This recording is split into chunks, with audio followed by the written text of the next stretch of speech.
పాలతోటి పెంచుకుంటే నాయి కురులా కంచి మేకల పాలతోటి పెంచుకుంటే నాయి కురులా ఒక్కనాటి వలపుల కూర ఓరన్న సెన్న పక్కలేసి మాపుకుంటినిరా బోరు బోరు మిట్ట కాడ బొంగురాల బాయి తలుపు బోరు బోరు మిట్ట కాడ బొంగురాల బాయి తలుపు తమలపాకుల మంచమందూరా ఓరన్న సిన్న చిన్నవాడా వంగిరావయ్యా మాపటికి మాయత్తానడిగి సిగ్గుల సిరి సాపదీసుక మాపటికి మాయత్తానడిగి సిగ్గుల సిరి సాపదీసుక నల్లులాని బయట ఉంటారా ఓరన్న సిన్న ఒనరుగుంట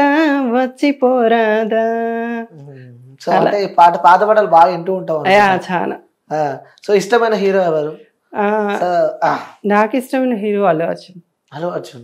ఎందుకు అల్లు అర్జున్ అంటే? డాన్స్ కానీ డైలాగ్స్ కానీ ఎక్స్ప్రెషన్స్ బాగుంటాయి, ఇష్టం. ప్రతి సినిమాలకు కొత్తగా అట్లా స్టైలిష్ అల్లు అర్జున్ అంటే ఇష్టం. సో ఇంకోటి లైఫ్ లో ఇలాంటి రోజు రావద్దు అంటే ఏ రోజు రావద్దు అని చెప్పుకోవాలి లైఫ్ లో? లైక్ ఒకటే రోజు అంటే అమ్మకు హెల్త్ బాగాలేదు, సో ఆ రోజు మళ్ళీ రిపీట్ కావద్దు. ఇంకా ఒకటే కోరుకుంటా ఎప్పుడైనా. లైక్ ఒకటే ఉంది చిన్న ఆశ, అది ఏంటంటే నేనున్నంత వరకు మా అమ్మ ఉండాలి అంతే. అదొకటి ఇష్టం అమ్మ అంటే చాలా. ఎస్, కష్టాలు పడి పెంచింది చిన్న ఉన్నప్పటి నుంచి. మిస్ అయినావా మరి దుబాయ్లో ఉన్నప్పుడు అమ్మని? మిస్ అయ్యా. అంటే అంతకుముందు సరేలే అందరు వెళ్తున్నారు కదా, ఎప్పుడు తల్లిదండ్రులు పట్టుకొని ఉండరు కదా అనుకున్నాను. కానీ ఈ 2 years మాత్రం చాలా మిస్ అయ్యా. అమ్మాయి హెల్త్ బాగాలేదు, సో దానివల్ల దుబాయ్లో ఉన్నప్పుడు ఇక్కడికి వచ్చిన తర్వాత లైక్ లాస్ట్ 2 years బ్యాక్ వెకేషన్కి వచ్చాను. సో అమ్మాయి హెల్త్ ఇష్యూ వచ్చింది చాలా సీరియస్గా. సో అప్పుడు కూడా అంటే లైక్ పెరాలసిస్ వచ్చింది, కాళ్ళు చేతులు అట్లా లేవలేని పరిస్థితి. అండ్ అన్నయ్య నుంచి వెళ్ళాను, నేను వెళ్ళాల్సి వచ్చింది. సో చాలా అప్పులు అయ్యాయి, హెల్త్ ఇష్యూ చాలా అయ్యాయి, అయినా వెళ్ళాల్సి వచ్చింది వదిలేసి. సో ఈ 2 years అంటే ప్రతిరోజు తను నడవలేని స్థితి కదా ఇప్పటికి. ఇప్పుడు ఒక కొంచెం తన పని తను చేసుకోగలుగుతుంది, కానీ ఉంటుంది కదా అంటే ప్రతిసారి ఫోన్ చేసినప్పుడు ఏం చెప్తుందో అని ఒక భయం అట్లా ఉంటుండే. అప్పుడు మిస్ అయ్యి 2 years మాత్రం చాలా అంటే ప్రతిరోజు అంటే సోషల్ మీడియాలో ఎంత యాక్టివ్గా ఉన్నా, ఎంతమందితో ఎన్ని నవ్వుతూ ఉన్నా కానీ ఇంటికి ఫోన్ చేస్తా అనేసరికి నాకు ఒక భయం ఉంటుండే. లైక్ ఏం వింటాను అసలు అమ్మ ఏం చెప్తుందో అని అట్లా. అంటే ఎంత సంపాదించిన ఎన్ని ఉన్నా అమ్మ ప్రేమను మించిన ఏమి ఉండే అని చెప్తూ ఉంటారు కదా. సో మరి మీ అన్న చూసుకోవడం అదన్నీ చూసుకుంటాడు. అంటే తన వర్జన్ తన ప్రేమ తనది, నేను ఎక్కువ కనెక్ట్ అయి ఉంటాను అమ్మ కాబట్టి. సో నా ఫీలింగ్స్ నాకు ఉంటాయి. అంటే వెళ్తూ ఉన్నప్పుడు ఏమనిపిస్తూ ఉంటుంది అంటే ఉన్న ప్లేస్ని, ఫ్రెండ్స్ని, సింగిల్ పేరెంట్ మా అమ్మని అన్నని వీళ్ళందరూ వదిలిపెట్టి పోతూ ఉంటే ఏమనిపిస్తూ ఉంటుంది? ఒకటే ఫీలింగ్ వస్తుంది. అంటే మాకంటూ అంటే పని చేసినా చేయకపోయినా కానీ అంటే మా నాన్న ఉండుంటే కొంచెం బ్యాక్ సపోర్ట్గా ఉంటుండే. అండ్ మేము ఇదంతా వదిలేసి వెళ్ళకపోతుంటే ఎక్కడో 10,000 15,000 ఇక్కడనే పని చేసుకుంటూ అన్ని పండుగలు కానీ మంచి చెడుకు అన్నిటికీ ఇక్కడనే ఉంటుంటే ఎందుకు ఇది అంటే ఒకటే ఫీలింగ్, అదొకటి మాత్రం ఉంటుండే. ఒక్కడు లేకపోవట్లా సో ఫ్యామిలీ ఇంత ఇబ్బందిలోకి వెళ్తుంది అని అంతే. అంటే నాన్నని మిస్ అవుతూ ఉంటావా? అంటే బయట చూస్తూ ఉంటావు వాళ్ళ పేరెంట్స్ని వేసుకొని తిరుగు వాళ్ళ నాన్నని, లైక్ ఫాదర్స్ డే వచ్చినప్పుడు కూడా స్టేటస్ కానీ. సో అవన్నీ మనం అంటే డే టు డే లైఫ్లో చూస్తూ ఉంటాం. నాన్న ఇస్ ఎమోషన్, నాన్న కూడా. సో అవన్నీ గుర్తొస్తూ ఉంటే నాకు నాన్న ఉంటే బాగుండు అన్న సందర్భాలు ఏమన్నా? అవును, చాలా ఉంటాయి కదా. ప్రతి చిన్న విషయానికి నాన్న అవసరమే కదా. స్కూల్ అంటే చిన్న లైక్ అంగన్వాడీ నుండి లైక్ కాలేజ్ వరకు కూడా అవసరమే. ఏ చిన్న పనికైనా కానీ, ఏ సమస్య వచ్చినా కానీ, ఇంటికాడ ఈవెన్ బండ్లు అవన్నీ లేకున్నా సైకిల్ ఉన్నా కానీ నాన్న ఫలానా గడిగిరా అంటే వచ్చేస్తాడు అట్లా.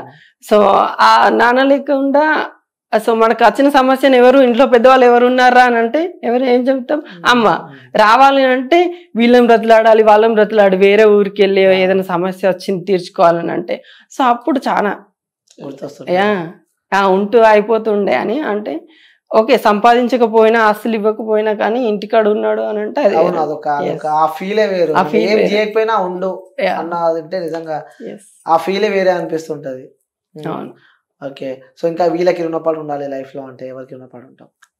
ఎవరు లేరు వీళ్ళకు రుణపడి ఉండాలి అని అంత సహాయం చేసిన వాళ్ళు అంత ఏంటంటే నేను ఉన్నా పో అనే వాళ్ళు ఎవరు లేరు. అమ్మకతే అంటే ప్రెసెంట్ ఇక్కడ మేము ముందు కూర్చున్నాం కాబట్టి అమ్మకు చెప్పే వచ్చాను. ఇంకా అంటే అమ్మకతే. ఎస్. అంటే ఇవన్నీ గుర్తొస్తుంటాయి అంటే చిన్న ఉన్నప్పటి రోజులు కానీ, సో పెద్ద అయ్యాక ఒక స్టేజ్కి వచ్చారు, మీరు స్టేజ్కి వచ్చి వర్క్ చేస్తున్నారు, సో అమ్మని చూసుకుంటూ ఉన్నారు. అంటే ఏమనిపిస్తూ ఉంటుంది మనసులో ఇవన్నీ అంటే కూర్చున్నప్పుడు కానీ ఒకసారి ఆలోచిస్తున్నప్పుడు? అంటే కొన్ని సందర్భాలలో బాధకు మనం తినలేని సిచ్యువేషన్ కూడా ఉంటాయి. అంటే మస్తు ఉంటే తినాలని, కానీ కొన్ని సందర్భాలు తినలేము మనం. అంటే అలాంటి బాధ లోపల ఏదో కుమిలిపోయి ఉంటూ ఉంటుంది కొన్ని ఆ బాధలు అలాంటి ఉంటాయి కదా. అంటే ఇన్ని సమస్యలు దాటుకొని వచ్చినా కానీ స్టిల్ ఒక హ్యాపీనెస్ లేదు. అంటే మొన్నరాక అక్కడ ఉన్నాను కానీ మన వాళ్ళతో లేము. అండ్ అమ్మయ్య ఓకే ప్రెసెంట్ సిచ్యువేషన్ బాగుంది అన్ని హ్యాపీస్ అని అట్లా లేదు. అండ్ స్టిల్ స్ట్రగుల్సే కదా. సో నేను అనుకున్నది ఇంకా నేనేం రీచ్ అవ్వలేదు. అది అదొకటి మాత్రం అనిపిస్తుంది అప్పుడు ఇంకెన్ని రోజులు ఇది అని. ఇంక ఇలా లేడీ గెటప్ చేస్తూ ఉంటే కూడా అరే ఏంది ఎందుకు ఈ లేడీ గెటప్ లైక్ అంటే ఇక నువ్వు స్టార్ట్ చేసినావు కాబట్టి ఇక నువ్వు చేయాల్సిందే. స్టార్ట్ నెగిటివిటీ ఎక్కువ ఉంటుంది, సో అన్ని మైండ్ లో పెట్టుకొని స్టార్ట్ చేసినావు. సో ఇన్స్టాలో కామెంట్లు వస్తూ ఉంటే గలీజ్ కామెంట్లు వస్తాయి నీకు. చదివినావు ఆ కామెంట్ ఎప్పుడైనా? అంత టైం లేకుండే కానీ ఫస్ట్ సెకండ్ అట్లా థర్డ్ వీడియోస్కి ఇట్లా స్క్రోల్ చేస్తున్నప్పుడు కనిపిస్తాయి కదా.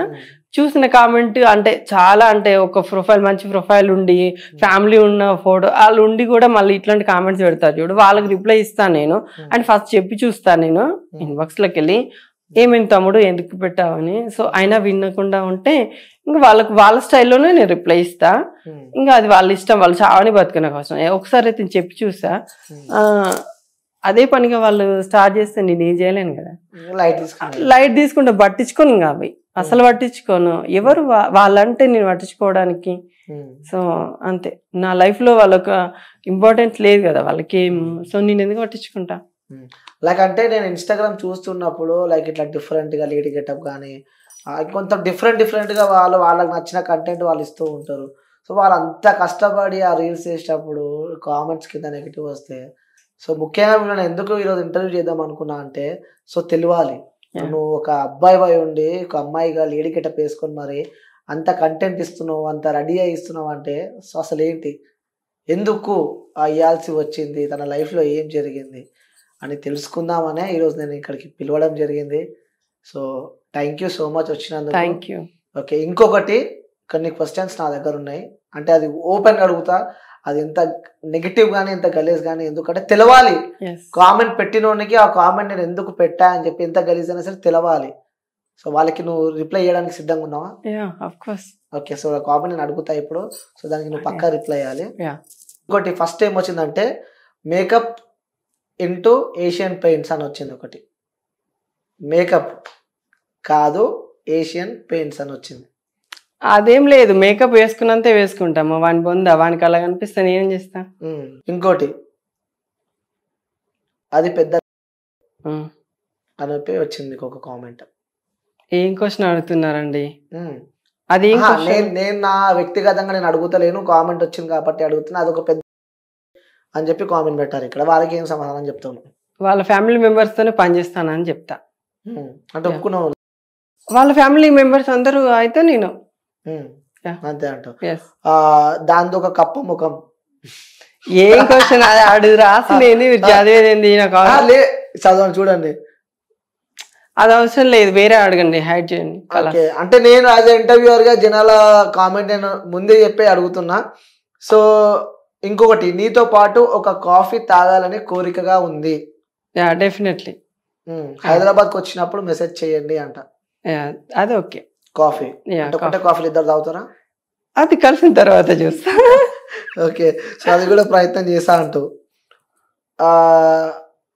శారీ కట్టుకుంది కదా, సైజులు ఎంత? ఏం క్వశ్చన్ అడుగుతున్నావు అసలు? అరే నేను కాదు, ఇంటర్వ్యూకి పిలిచింది ఎందుకు? ఏం క్వశ్చన్ అడుగుతున్నావు? నీకు ఇప్పుడు సైజులు చెప్పాలా? అక్కడ కూర్చొని ఎందుకు కాదు, సైజులు చెప్పమంటావా? నేను వ్యక్తిగత ఇక్కడ ఉన్న క్వశ్చన్స్ అడుగుతున్నా. చాలు ఇంకా నీ ఇంటర్వ్యూ. లేడీ ఒక్క నిమిషం వినండి. హలో, లేడీ గెటప్ అన్నారు కదా, సో అక్కడ ఏం పెట్టుకుంటాం అని చెప్పి అడుగుతున్నారు వాళ్ళు. అది నాకు చెప్పాల్సిన అవసరం లేదు. వాడు అడిగితే వానికి అసలు ఇంకా సిగ్గు క్వశ్చన్స్ ఉన్నాయి, నేను అడుగుతున్నా అంతే. ఇక్కడ అది అడగకండి మీరు, అట్లాంటివి అడగకండి, అవసరం లేదు. ఒకసారి కూర్చోండి, నేను చెప్తా. ఒకసారి కూర్చోండి, మళ్ళీ ఆ క్వశ్చన్ రిపీట్ చేసి చూడండి. కూర్చోండి. Be careful. ఓకే డన్, కూర్చోండి. మీరు మాకు చెప్పాల్సిన అవసరం లేదు. సో ఏం వ్యక్తిగతంగా మేము అడుగుతలేము. సో మేము కేర్ఫుల్ గానే ఉంటాం. సో వాళ్ళ దిమాగ్ లేని మనం కాదు కదా. లేదు. సో ఇంకోటి ఏంటంటే ఈ అందానికి రహస్యమైంది. సో అందానికి రహస్యం ఇప్పుడు చెప్తున్నావు అంటే మిమ్మల్ని పొగిడితే మాత్రం పొగిడితే కాదు, చెప్తున్నా కదా. నెగిటివిటీ నేను తీసుకోను, హ్యాపీగా ఉంటే సో అందరు ఇట్లా ఉంటారు. అందరు హ్యాపీగా ఉంటే అట్లా పిచ్చి పాడుకోవాలి, కామెంట్స్ పట్టించుకోకూడదు అంతే. అంటే మిమ్మల్ని పొగిడితే మాత్రం పొగడతా నేను అనలేదే. అదొక మంచి క్వశ్చన్. వాళ్ళకి డౌట్ ఉంది, నువ్వు కట్టుకుంటావు కదా లోపల. వాడి సైజ్ ఎంత అని నేను అడిగితే వాడు చూపిస్తాడా? ఓకే, సోషల్ మీడియాలో చూపిస్తాడు. అడుగు మరి, చెప్తా వాడికి. వీడియో వానికి ధైర్యం ఉందా? వీడియో పెట్టిన తర్వాత చూసా. ఇంకో కామెంట్ కూడా ఉంది. రైట్, ఆ లిప్స్టిక్ పెట్టుకున్నావా లేక ఇంకెవరిదైనా పెట్టుకున్నావా అంట. వాడు యూజ్ చేసేదే నేను యూజ్ చేస్తున్నా. అంటే ఆన్సర్ లిప్స్టిక్ పెట్టుకున్నావా లేకపోతే ఇంకెవరిదైనా? వాడు యూజ్ చేసేదే యూజ్ చేస్తున్నా. లిప్స్టిక్ అని వాడే అన్నాడు, ఇంకా మళ్ళీ ఇంకేంది ఉంటది? లిప్స్టిక్ యూజ్ చేస్తా కాదు, క్వశ్చన్ ఆన్సర్ చేయడానికి కాదు. లేక ఇంకెవరిదైనా అడిగి తెలివి వాడికి లేనప్పుడు చదవడం ఎందుకండి? సైజులు చిన్నగా ఉన్నాయంట. దీనికి నవ్వాలా అసలు? ఆన్సర్ చెప్పాలి.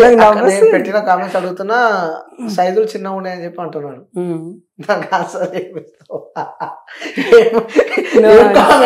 బాబు no answer. No answer. So ఇంకా క్వశ్చన్, ఈ క్వశ్చన్ అడిగి నేను ఆపేద్దాం అనుకుంటున్నా. సో మేబీ ఇంకా 2 క్వశ్చన్స్ ఉన్నాయి. ఓయోకి ఎన్నిసార్లు వెళ్ళావు? ఏం క్వశ్చన్ అడుగుతున్నావు? ఫస్ట్ చెప్పినా కదా, కూర్చోవడం. వాళ్ళు అడుగుతున్న క్వశ్చన్స్ నేను అడుగుతున్నా, అర్థమైందా? హలో, ఎక్స్క్యూజ్ మీ, వాళ్ళు అడిగిన క్వశ్చన్స్ నేను అడుగుతున్నా. సో వ్యూయర్స్, వాళ్ళు అడిగిన క్వశ్చన్సే నేను అడగడం జరుగుతుంది. ఎందుకంటే యాజ్ ఎ ఇంటర్వ్యూయర్ గా I have right to ask them అనమాట. సో నాకు వచ్చిన క్వశ్చన్స్ కావాలంటే, మీకు డౌట్ ఉంటే నేను అక్కడ ఇంటర్వ్యూకి పిలిచి వాళ్ళని నేనేం నెగిటివ్ చేయాలని చెప్పి నాకేం ఉండదు. సో అమ్మాయి వెళ్ళిపోయింది. ఎందుకంటే క్వశ్చన్స్ ఉన్నాయి, అడగడంలో తప్పు లేదు. సో చాలా మందికి జనాలకి కొన్ని క్వశ్చన్స్ నేను అడిగినా, ఒకసారి మళ్ళీ పిలిస్తే మధు, సో ఇక తను వెళ్ళిపోయింది. దానికి మాత్రం మనం ఏం చేయలేము. సో జెన్యున్ క్వశ్చన్సే మనం వేసినాము. సో ఇది మన ఇంటర్వ్యూ. ఇంకోటి ఇంటర్వ్యూ ద్వారా నేను చెప్దాం అనుకుంటే ఏంటంటే, సో ఇన్స్టాగ్రామ్లో రీల్స్ చేసే వ్యక్తులకు కానీ, లేకుంటే వాళ్ళకు ఒక ప్రత్యేకత, లైక్ అంటే వాళ్ళకి తగిన కంటెంట్ వీడియోస్ వాళ్ళు చేస్తూ ఉంటారు. సో వాళ్ళని ఎప్పుడు నెగిటివ్గా అనుకోకండి. వాళ్ళకి ఒక ఫ్యామిలీ ఉంటుంది. సో వాళ్ళకు ఒక స్టేటస్ ఉంటుంది, వాళ్ళు సంపాదించుకోవడానికి, లేకుంటే సంథింగ్ హెల్స్ దేనికోసమో కానీ వాళ్ళ కంటెంట్ వాళ్ళు చేస్తూ ఉన్నారు. సో అవసరమైతే మీరు చేయండి, లేకుంటే వాళ్ళకి ఎంకరేజ్ చేయకపోయినా పర్లేదు, కానీ వాళ్ళని అయితే డిస్కరేజ్ చేయొద్దు. ముఖ్యంగా ఈరోజు నేను మధుశ్రీని పిలవడం కారణం కూడా అదే అనమాట. చాలా మంది తను నెగిటివ్గా బ్లేమ్ చేస్తున్నారు, కానీ వాస్తవంగా తన ఫ్యామిలీ గురించి నేను తెలుసుకున్నా కాబట్టి మధుశ్రీ నేను నా సొంతంగా ఇంటర్వ్యూ పిలవాలనుకోలేదు. సో తను ఎవరు, తను ఏంటి, తను ఎక్కడ పుట్టింది, ఏం చేసింది, ఎందుకు తను ఇలా వీడియోస్ చేస్తుంది అంటే ఇట్స్ నాట్ ఏ జోక్. ఒక అమ్మాయిలాగా రెడీ కావాలంటే అది పెద్ద టాస్కే. సో ఇవన్నీ క్లారిటీ ఇద్దామని చెప్పి ఈరోజు నేను మధుశ్రీని పిలవడం జరిగింది. కానీ నేను మంచి చేద్దాం అనుకున్నా, కానీ తను వెళ్ళిపోయింది. సో ఆల్రెడీ మనం అయితే ఇంటర్వ్యూ చేసేసినాము. సో ఇది మన ఇంటర్వ్యూ. సో ఇంకొక ఇంటర్వ్యూతో మళ్ళీ నేను ముంగట ఉంటా. Until then take care, bye bye, signing off. నేను మీ అనిల్.